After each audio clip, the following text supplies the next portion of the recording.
ہوگا، لیکن یہ کہ وہ انسان کا دیکھنا نہیں دیکھا۔ قرآن کے نزدیک وہ مردہ تھا، مر چکا تھا، اس کے اندر کا انسان مر چکا، تو انسان مر چکا، تو چلتی پھرتی لاش ہے۔ ہدایت کے حوالے سے دیکھیں گے تو جس کے اندر کا انسان زندہ ہے، یہ ہدایت کا تعلق تو اس روح کے ساتھ ہے۔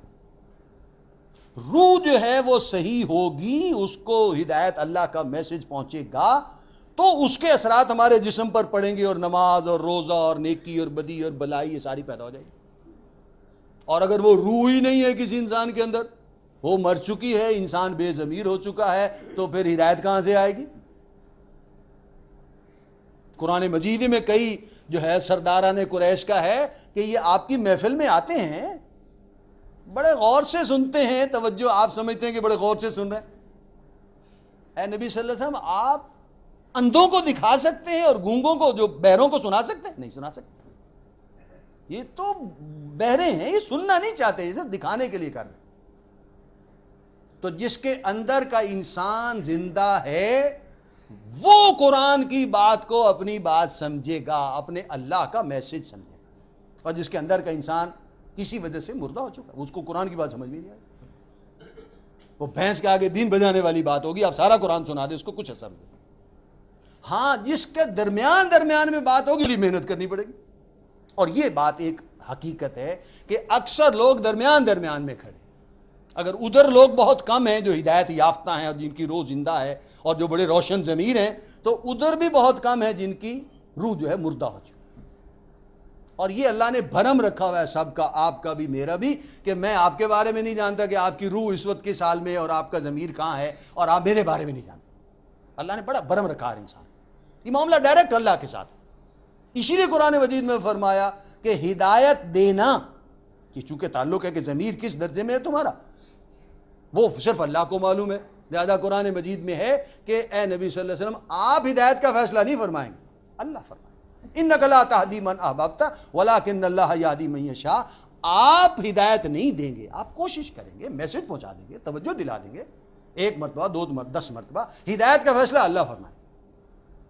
بھائی حضور صلی اللہ علیہ وسلم نے 2 آدمیوں کے نام لیے تھے، ظاہراً دونوں بڑے ایکٹیوسٹ تھے، بڑے جو ہے محنتی، بھاگ دوڑ کرنے والے، ایکسٹروورٹ قسم کے آدمی تھے، عمر بن حشام اور عمر بن خطاب، کہ اللہ ان دونوں میں سے اسلام کی توفیق دے دے ان کو۔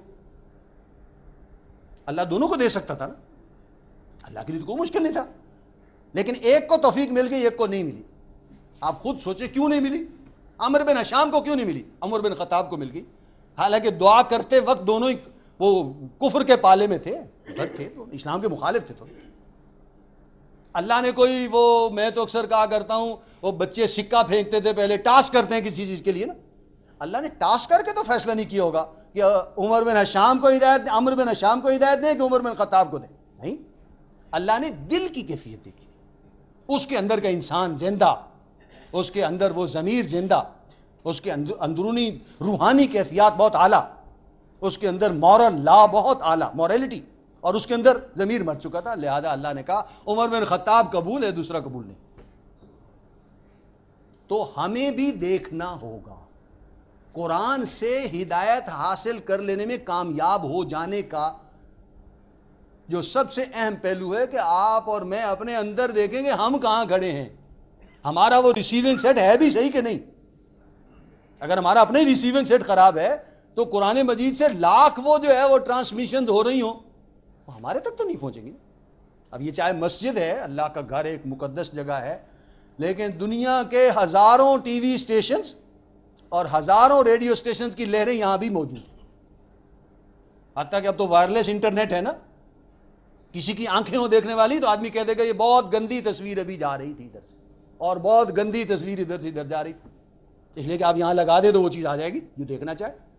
ریڈیو آن کر دیں کوئی دنیا کا اسٹیشن، اگر ریڈیو سیٹ ہے تو وہ وہاں کی آواز آ جائے گی، ہم ویسے نہیں سن سکتے۔ تو اسی طرح قرآن مجید کا اپنی جگہ کتاب ہدایت ہونا، اس سے ریڈیشنز نکل رہی ہیں، ہدایت پھوٹ رہی ہے، لیکن آپ کا جو ہے اور میرا اگر وہ ریسیونگ سیٹ ہی خراب ہے، وہ روح ہی مردہ ہو چکی ہے، وہ روح زندہ ہی نہیں ہے، تو کہاں سے ہم حاصل کر لیں؟ تو ہر آدمی کو گویا کہ غور کرنا ہوگا. قرآن ہمارا تب بن سکتا ہے اگر ہمارے اندر کا انسان زندہ ہے، ورنہ یہ قرآن ہمارا ہوگا ہی نہیں، ہم اس کو پہچانیں گے. ہر آدمی دیکھے اپنے گریبان میں. اور حضور نے فرمایا صلی اللہ علیہ وسلم، انسان کی روح زندہ ہے یا مردہ ہے. اردو میں تو ہم باضمیر اور روشن ضمیر اور بے ضمیر لفظ استعمال کرتے ہیں، عربی میں اس کے لیے لفظ آتا ہے، حضور نے فرمایا اذا لم تستعی فاصنع بما شئت. جب تمہارا ضمیر مردہ ہو جائے گا نا، یا کسی کا مردہ ہو جائے، اب وہ شخص بے حیا ہو گیا ہے، جو چاہے کرے، بس کپڑے اتار کے بازار میں پھرتا رہے، گو پوچھنے والا. آپ غور کریں، نہیں تو میں آپ کو بتا دیتا ہوں کہ حیا کا جو لفظ ہے یہ حیات ہی سے بنا ہے. اور حیا کے معنی یہ ہیں جس آدمی میں حیا ہے کہ اس کے اندر کا انسان زندہ ہے، اور جس آدمی میں حیا نہیں ہے. اب یہ فیصلہ میں نہیں کر سکتا، آپ نہیں کر سکتے، ہم ایک دوسرے کے بارے میں نہیں کر، اپنے بارے میں کر سکتے کہ میرا شرم و حیا کا معاملہ، موریلٹی کا معاملہ سال پہلے کہاں تھا، اب کہاں ہے، کدھر جا رہا ہے دن بدن. یہ فیصلہ ہم اپنے بارے میں کر سکتے ہیں. اگر شرم و حیا ختم ہو رہی ہے تو وہ اندر کا انسان مر رہا، اور اگر حیا بالکل ختم ہو جائے تو پھر اندر کا انسان یقین رکھیں کہ بالکل ہی مر گیا. اور یہ بات بطور انفارمیشن کے ہی سامنے رکھ لیں. ہم انسان جو ہے نا، ہماری ایک کمزوری یہ ہے، میں آپ کو دیکھتا ہوں تو اکثر و بیشتر میں خیال کروں گا کہ یہ آدمی میری طرح سوچتا ہوگا، میری طرح اس کا رہائش گھر بار معاملات ہوں گے. آپ مجھے دیکھتے ہیں تو آپ اپنے طور پر سوچتے ہوں گے کہ یہ آدمی بھی اسی طرح ہے. ہم مغرب کو لوگوں کو دیکھتے ہیں نا، کسی امریکن کو دیکھتے ہیں، کسی یورپین کو دیکھتے ہیں، کسی جو ہے وہ گوری چمڑی والے جو وہاں کے ہیں ان کو دیکھتے ہیں، ہم سمجھتے ہیں بھی انسان ہے، اور ہماری طرح طہارت کرتے ہوں گے، صبح اٹھ کے منہ دھوتے ہوں گے، ہاتھ دھوتے ہوں گے، کلی کرتے ہوں گے، ناک میں پانی ڈالتے ہوں گے، استنجا کرتے ہوں گے. حالانکہ وہ ایسا نہیں کرتے. وہ تو مہینوں جو ہے وہ پانی استعمال نہیں کرتے طہارت کے. کہاں سے آ جائیں گے؟ وہاں تو موریلٹی ہی نہیں ہے. اور جو بات میں اصل بتانے جا رہا ہوں کہ آج سے 50 سال پہلے شاید یورپ، امریکہ، برطانیہ میں کچھ اچھے لوگ ہوں جن کے ہاں موریلٹی ہو، کوئی اخلاقی ویلیوز تھیں. سن 60 کے بعد انہوں نے مورل لیس سوسائٹی بنا دی، موریلٹی کو نکال دیا درمیان سے. وہ کہتے ہیں یہ رکاوٹ ہے. کہ ایسے ہی لوگ، مولوی لوگ اور دیندار لوگ کہتے ہیں جی یہ چیز حلال ہے، یہ حرام ہے، یہ اتنا لباس ہونا چاہیے، یہ کام کرنا چاہیے، نہیں کرنا چاہیے. وہ کہتے ہیں سب رکاوٹیں، نکال دو، موریلٹی ختم. یورپین سوسائٹی، امریکن سوسائٹی آج ویلیو لیس سوسائٹی، امورل سوسائٹی، کوئی ویلیو نہیں. ہم نہیں سمجھتے، ہم سمجھتے ہیں انسانی شکل کا ہے، یہ ہماری طرح ہی ہوگا، لیکن ان کے اندر کوئی چیز نہیں. وہاں تو جو موریلٹی نام کی کوئی چیز ہے وہ ختم ہو چکی ہے. اس کا جو نتیجہ ہے، 2 نتیجے نکلتے ہیں موریلٹی ختم ہو جائے تو. سادہ لفظوں میں تو انسان حیوان بن جاتا ہے نا، جیسے ابھی ہم بات کر رہے تھے. اور دوسرا یہ کہ پہلے شرم و حیا ختم ہو جاتا ہے، اور دوسرے درجے میں رشتوں کی تمیز ختم ہو جاتی ہے. جانور جو ہوتے ہیں نا، ان میں کوئی لباس نہیں ہوتا، شرم و حیا نہیں ہوتا. اور دوسرا یہ کہ جانوروں میں کوئی رشتوں کی تمیز بھی نہیں ہوتی. وہ بچپن میں شاید ہوتا ہے، بھینس کا بچہ، گائے کا بچہ، مرغی کا چوزا، کوئی ماں اس کی حفاظت کرتی ہے، کوئی اس کو بچاتی ہے خطرات سے.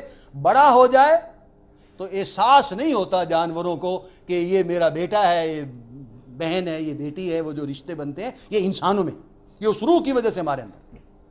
مغرب میں یہ رشتے ختم ہو چکے، موریلٹی ختم ہو چکی، جانوروں کی سطح پر آ گئے. تو اگر ہم قرآن سے استفادہ کرنے کے خواہش مند ہیں، قرآن کو سینے سے لگانے کے خواہش مند ہیں، قرآن کو کہتے ہیں جی ہمارا ہے، تو ہمیں پہلے انسان بننا ہوگا. اور اگر ہم پہلے سے انسان ہیں، اللہ نے بنایا ہے، اگر ہماری روح زندہ ہے تو مبارکباد ہے، بہت اچھی بات ہے. آپ قرآن پڑھیں، آپ کو اپنے دل کی آواز محسوس ہوگی. قرآن وہی بات کہہ رہا ہے جو میں کہہ رہا ہوں، میرا دل کہتا ہے، فوراً قبول کر لیں گے آپ. امریکہ میں اسی لیے بہت سارے لوگ آج بھی 1,00,000 میں 1 ہیں، لیکن ہیں کچھ لوگ موجود ہیں، بالکل تو ختم نہیں ہوئی موریلٹی. لیکن اگر وہ اندر کا انسان مر چکا ہے تو پھر قرآن کی بات سمجھ میں نہیں آئی.